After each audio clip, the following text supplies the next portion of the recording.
Steve, Fadi, welcome. It's very early Friday morning here in Singapore. ICANN 52 ended only about 12 hours ago. Steve, there was a lot of uncertainty whether the community would come together at this meeting over the IANA stewardship transition proposal and the related accountability measures. Now that the week is over, is the community coalescing or is it still pretty far apart? Well, the community is definitely coalescing. One of the great things about the ICANN meetings that we hold is that it provides an opportunity to bring people together face to face, and there's nothing as helpful in reducing distance and uncertainty as having all of the interactions face to face, some informal meetings and plenty along the side. And it's quite evident, you can talk to any number of people, that there's been progress along the way. Views that are strongly held get exchanged and then they get ironed out and sorted out. Fadi, is that your perception as well? Absolutely. I think we saw this week the strength of the ICANN community, the strength of our volunteers, and the unique ability of ICANN to bring business, civil society, governments, and technical people into discussions that bind them, that bring them together around core issues. So I'm frankly very pleased with a great week. We accomplished a lot, and I think we now have paved the way to ensure that the right solutions necessary for the transition of the IANA stewardship functions are heading in the right direction. But we also did a lot of other work. I want to make sure that people appreciate that the energy of the community and the work of the community on many other issues have also gone forward during this week. What's dominating your thinking in terms of ICANN and where we have to be going into ICANN 53 in Buenos Aires? Look, we are the stewards now. We're being prepared to be the stewards of these IANA functions. It is very important that our house is solid, that the world sees the home of the IANA functions to be accountable, to be well governed, to have the community with recourse mechanisms to ensure that we are performing these functions in a way that is satisfactory to all the sectors, governments, businesses, civil society, all the people that actually benefit from the work of the IANA functions. Therefore, that's our goal. That's our goal, is to bring us together and strengthen, put every possible mechanism that will ensure that the home of the IANA functions is a solid home that can give stability and resiliency to the core functions that ensure the internet serves everyone. And that means maybe we will adopt mechanisms and measures that some people may have thought impossible. This week we have heard our board collectively say that we're willing to go as far as being removed or recalled if certain key conditions and performance areas have not been met by ICANN, giving the assurance to the world that ICANN is going to be accountable up to and including the removal of its leadership if necessary in order to ensure proper performance. That's an accountable direction that gives the world the assurance to be confident that the home of the IANA functions will be responsive. Steve, let me spin off of that in the context of the board. There was a lot of discussion this week about new mechanisms to spill the board or replace individual board members. If I'm a board member, that sounds pretty threatening to me. Not really. It turns out that our board is drawn from the community. Most of the board has lived in the community and embodies the values of the community.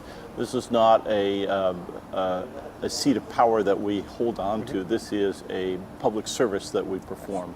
We're deeply, deeply committed to making sure that the processes and the institution work properly. We watch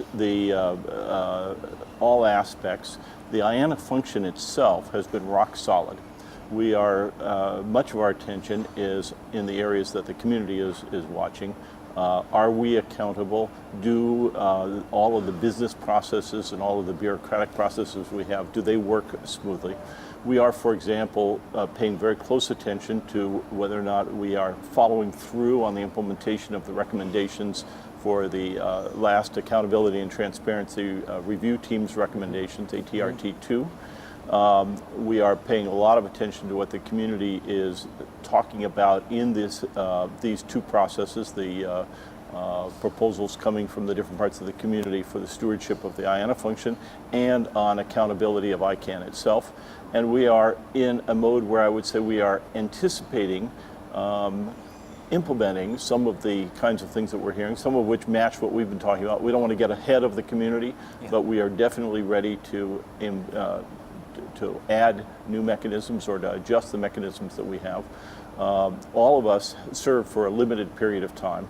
And so this isn't some piece of territory that we're hanging on to. This is in our stewardship of ICANN, and we want to leave the institution in a stronger position than we left it, than we came. What came at you during this meeting? Does the community have confidence in the board?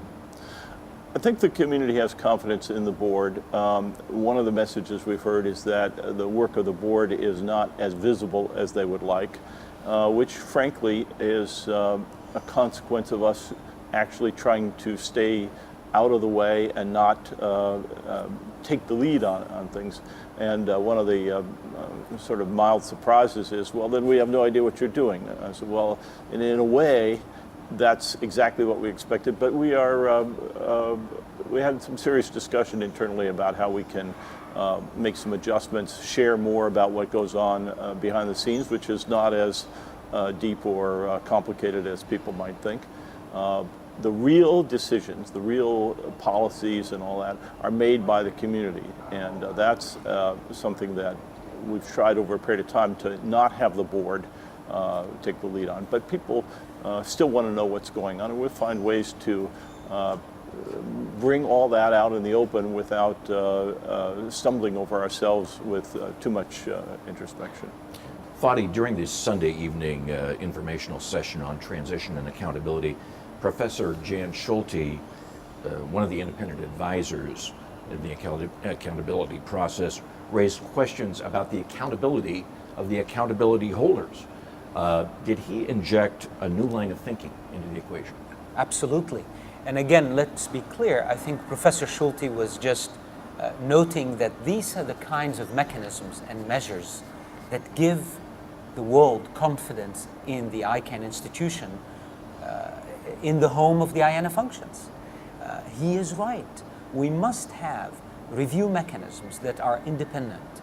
We must have mechanisms to hold all those in charge, the board of directors, the management team, fully accountable to the community in performing the functions of IANA, because these are central to the operation of the internet.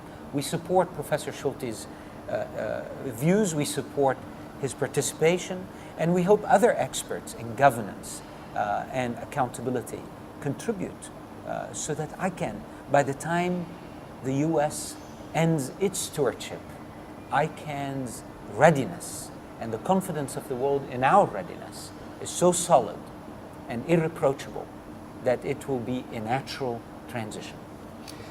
Fadi, there was something new at this meeting's opening ceremony. The audience heard from community leaders about their respective organizations, including the NRO, the ASO, IETF. Why did we do that? Because ICANN needs to play its full role as the coordinator of the unique identifiers in the system. These are independent groups and bodies that make policies. Some of them part of the ICANN ecosystem, others completely independent. And that's the marvelous constellation of how the internet has been designed, where we are a polycentric model, as we say. We don't need to have everything controlled by a center. Quite the opposite. Just like the internet, its governance must be distributed and polycentric. And on Monday morning, we saw that. We saw how the policies come from the IETF, and they come from the CCNSO and the GNSO and the ASO and NRO, and how all of these get coordinated at ICANN, but not controlled directly by ICANN. They have the policy mechanisms that are community-based, and we wanted on Monday morning to give that visual, that picture, in practice of how how ICANN was always designed from the beginning to be the coordinator of the ecosystem, not the center of the ecosystem. Steve, you obviously come from a technical background. Was it nice for you to see the technical community being put up front and center? It was indeed, for all the reasons that Fadi said, and it provided for the people who are ICANN people but who have not had the background in the technology to hear from those segments and learn a little bit more than they might have understood before. It's a gathering of old friends when we get together. They, we all know each other, most of us, and are pretty much aligned. Everybody has his own set of issues that it deals with, but this is a comfortable, cooperative gathering, but as Fadi said, with a tremendous amount of independence of action and distribution of control, so that nobody is sitting in a pinnacle position. Gentlemen, thank you very much. Appreciate it. Thank you.